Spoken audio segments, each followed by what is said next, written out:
Hai semuanya, gimana kabar kalian? Semoga selalu dalam keadaan baik. Jadi, welcome back di segmen analisa pagi, di mana kita akan mengulas seperti apa kondisi dari pergerakan Bitcoin untuk hari ini. Sebelumnya kita akan mulai dulu dari beberapa news ya. Teman-teman, kita udah dapat data tentang CPI kemarin, which is sangat-sangat keren. Jadi, data CPI menunjukkan bahwa inflasi Amerika ini sudah bisa turun, teman-teman. Bahkan cukup signifikan, 0,6% di Januari, oh sorry, di bulan Desember. Ya, data ini untuk bulan Desember tahun lalu, which is sebenarnya inflasi ini sudah berhasil ditekan, teman-teman. Jadi sudah sangat signifikan. Bahkan sebelumnya inflasi itu pernah mencapai level 9% loh. Sekarang udah turun sampai 6,5%, which is ini adalah sesuatu yang sangat diharapkan oleh the Federal Reserve, teman-teman. Dan saat ini kondisinya udah lumayan membaik ya. Inflasi dari data CPI ini menunjukkan ada di kisaran 6,5%, dan juga kita dapat data klaim pengangguran awal kemarin itu ternyata menunjukkan tren peningkatan. Peningkatan dalam arti penganggurannya ini mengalami tren penurunan, teman-teman. Dan ini menyebabkan dolar sebenarnya berpeluang untuk menguat.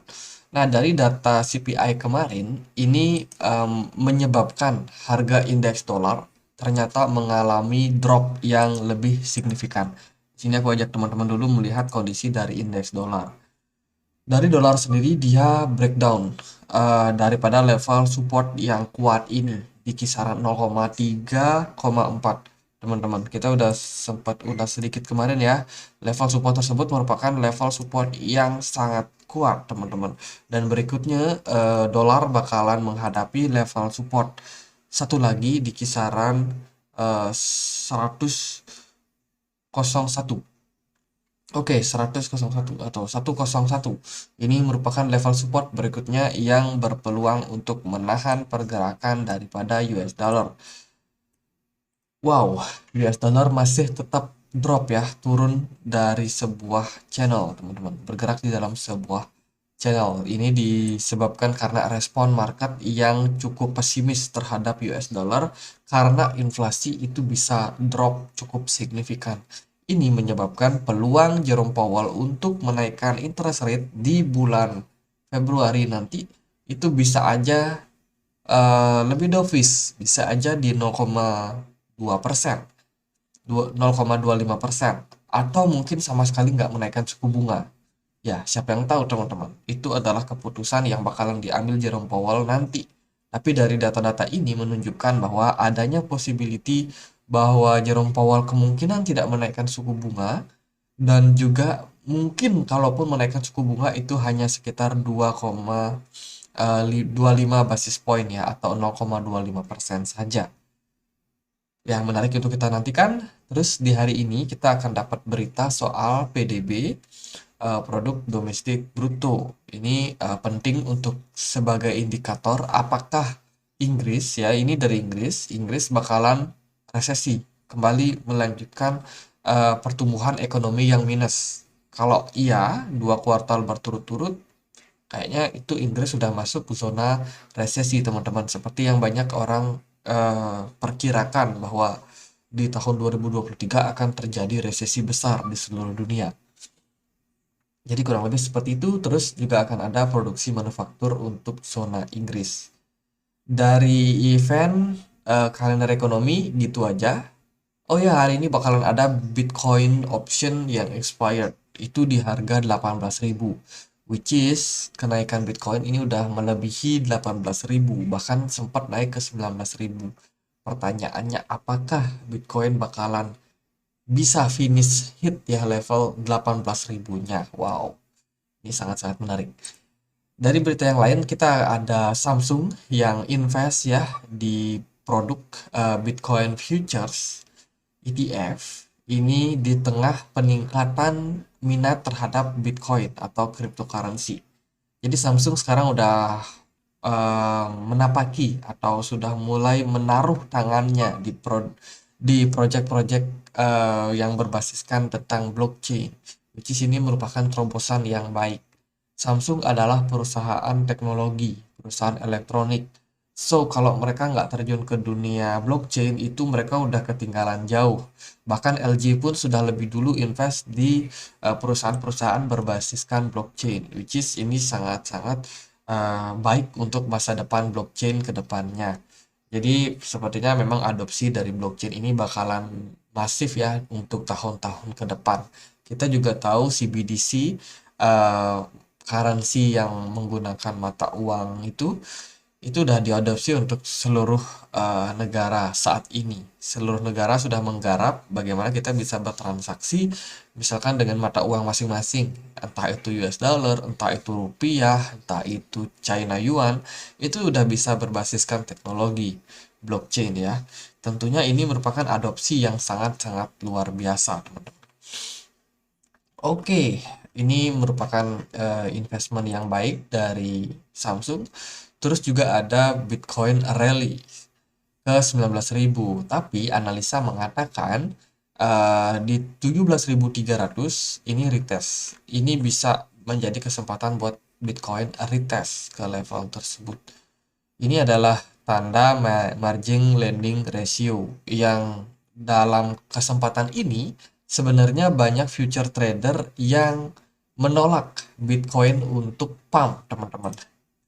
Jadi kayaknya ini ada market yang sangat-sangat volatile ya, menyebabkan prediksi banyak orang tentang Bitcoin yang bakalan down parah itu meleset total, teman-teman.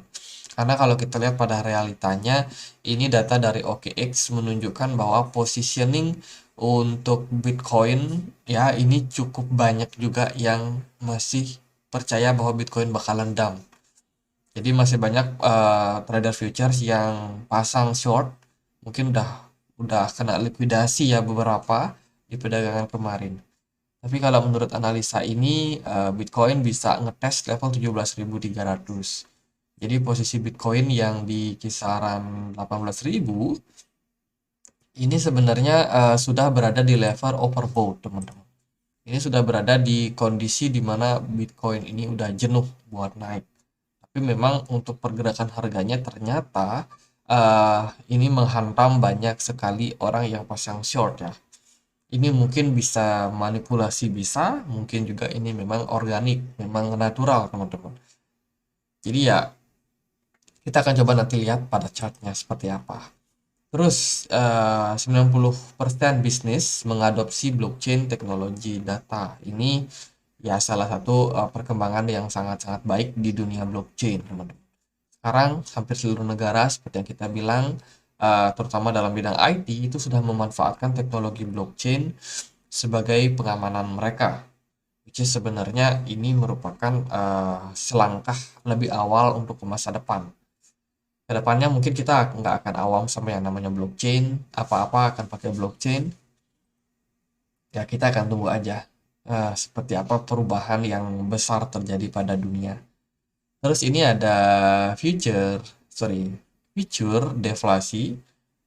Oke, fitur deflasi ini adalah metode yang bodoh untuk mengapproach tokenomic, teman-teman, untuk memahami tokenomic. Kalau kita lihat daripada beberapa kripto saat ini, mereka kan banyak tuh yang burn coin.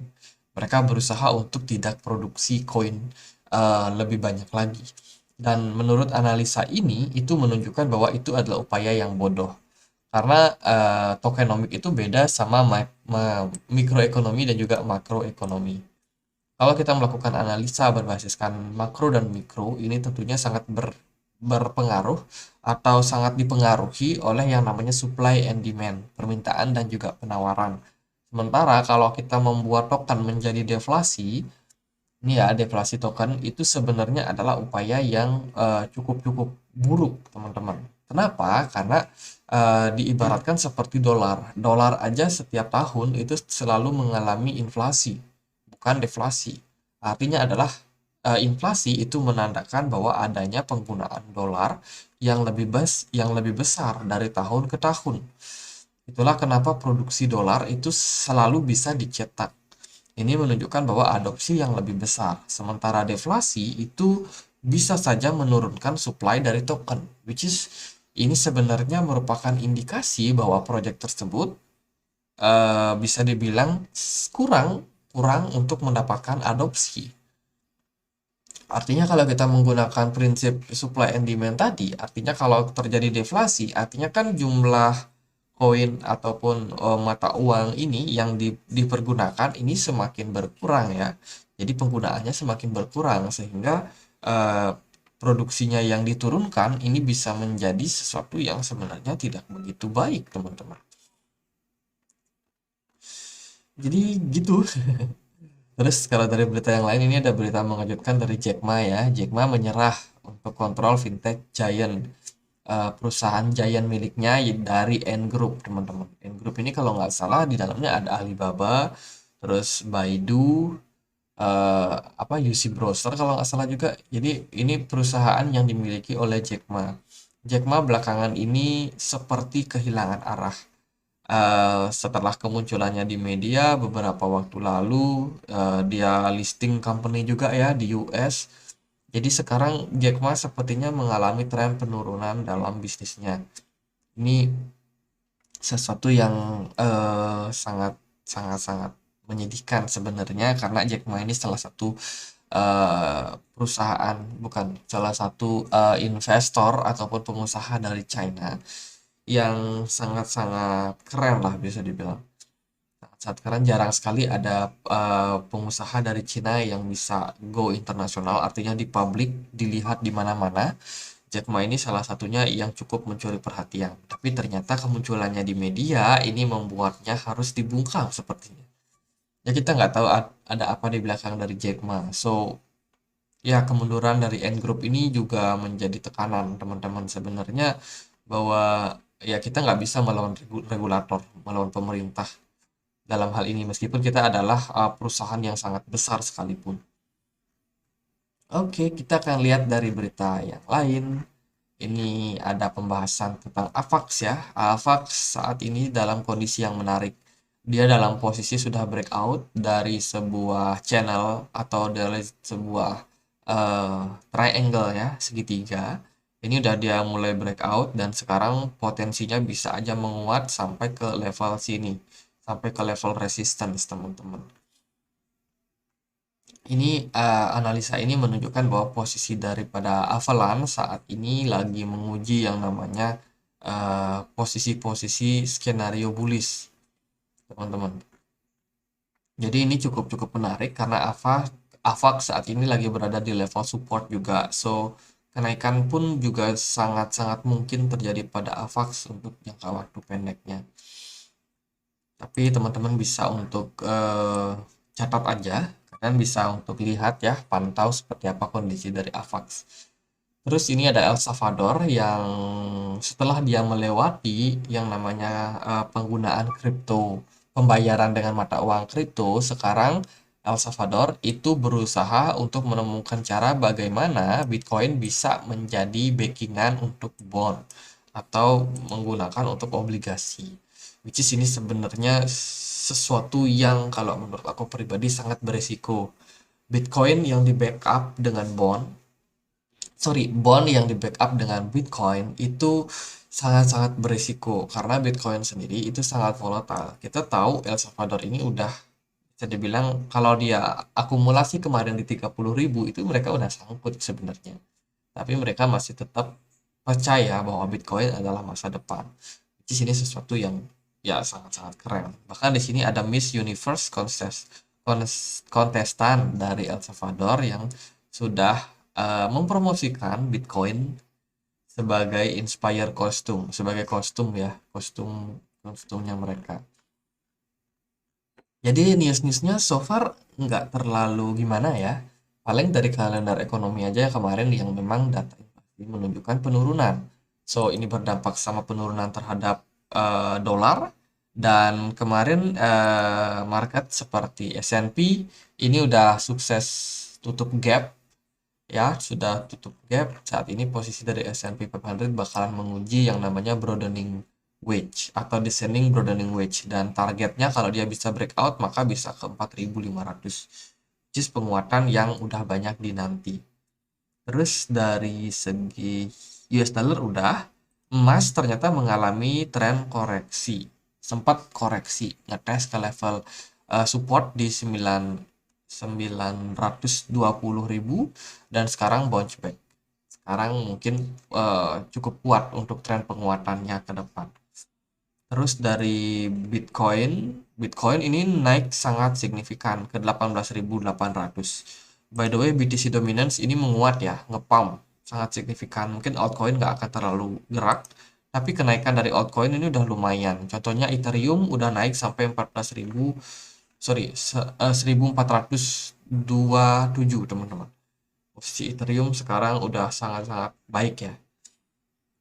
Kalau dari Bitcoin ini udah naik 5%, naik ke 19 ribuan. Sekarang udah turun lagi sih ke 18.800. So far kalau dari pergerakan Bitcoin, menurut aku pribadi, Bitcoin ini udah berhasil breakout daripada sebuah descending triangle. Kalau teman-teman belum tahu, descending triangle itu jadi descending triangle pattern ini merupakan salah satu pola continuation, teman-teman. Continuation untuk tren penurunan. Jadi banyak yang melihat bahwa posisi daripada Bitcoin ini masih sangat berbahaya kemarin. Dia Bitcoin bergerak di dalam sebuah triangle ya. Kalau kita lihat di sini dia memang bergerak di dalam sebuah triangle. Bitcoin sudah breakdown dan tapi Bitcoin breakout, teman-teman. Dia breakout menginvalidasi yang namanya tren di atasnya atau garis support di atasnya, which is garis resisten ya. Nah, ini adalah sebuah indikasi bahwa descending triangle sudah invalid, sudah tidak valid lagi.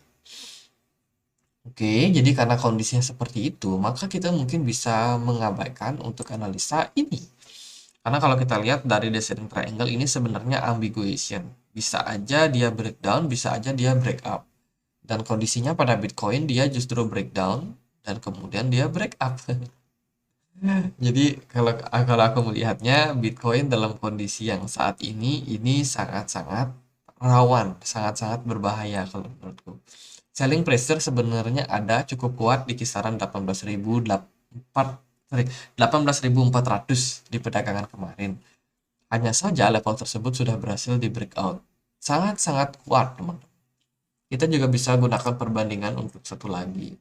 Kalau kita tarik dari sini, maka kita akan menemukan posisi resistance yang menahan Bitcoin itu memang di 19.000 untuk saat ini.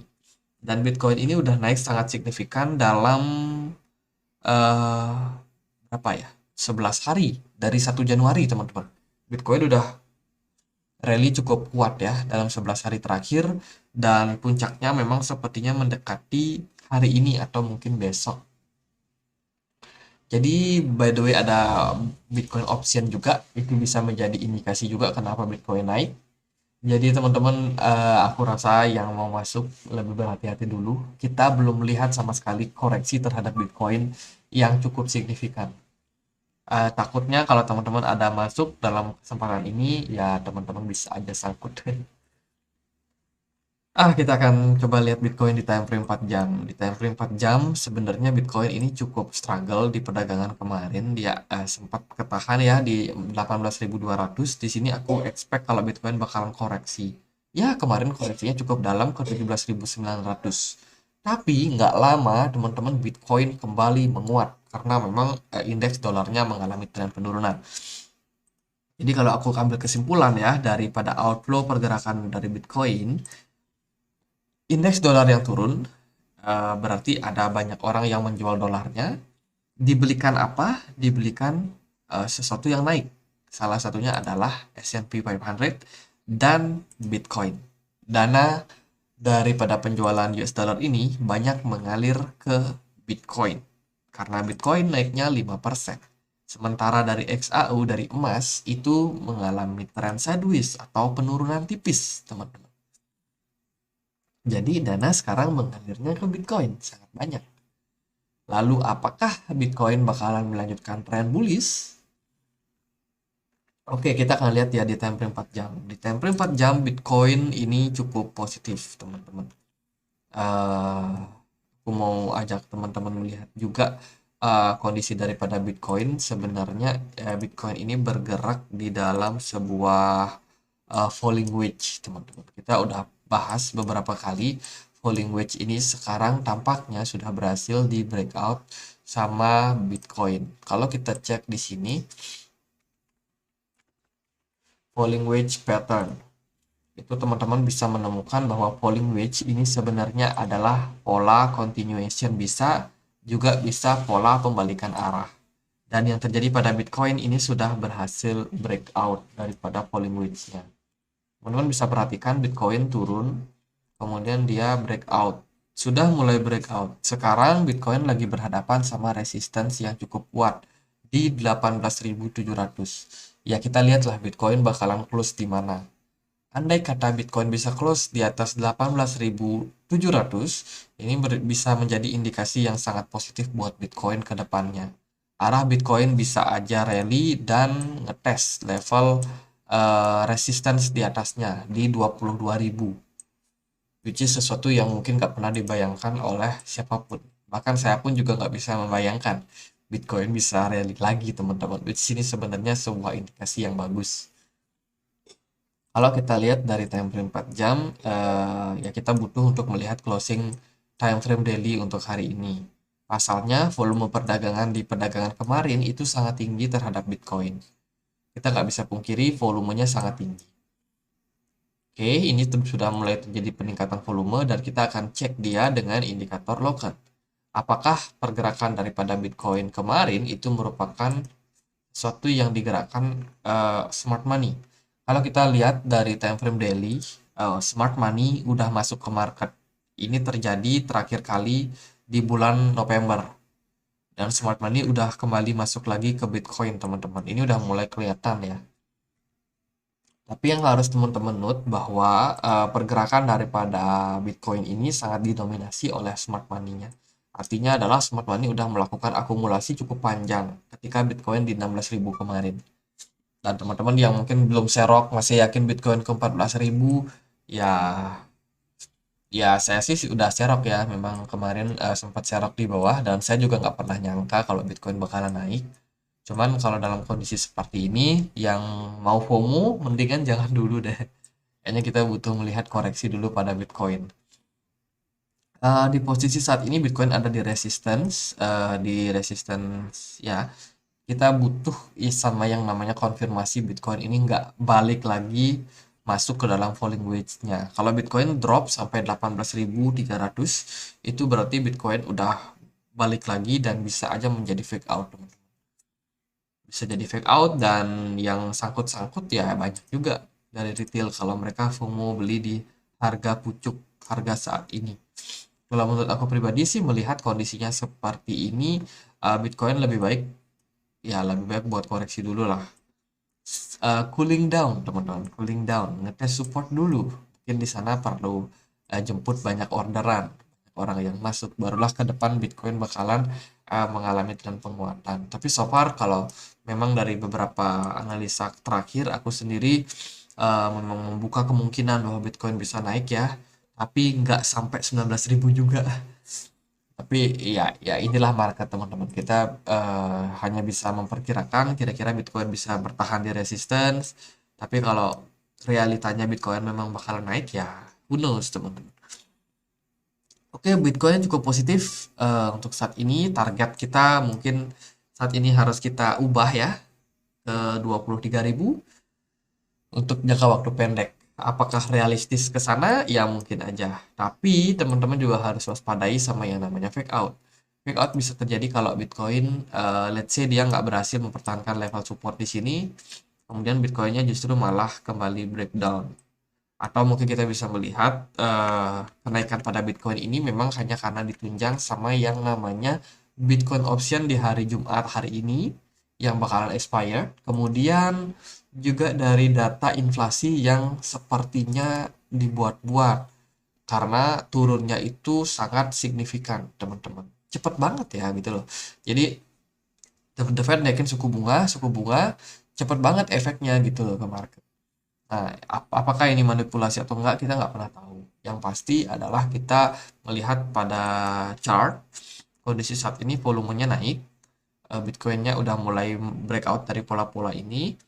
Jadi kalau secara teknikal ini terlihat bullish, tapi kalau secara makroekonomi kita masih bakalan menghadapi resesi dan lain sebagainya, itu bisa menjadi rem buat kita, buat jangan terlalu FOMO juga ya kan, karena likuidasi di market mungkin akan sangat kecil ke depannya.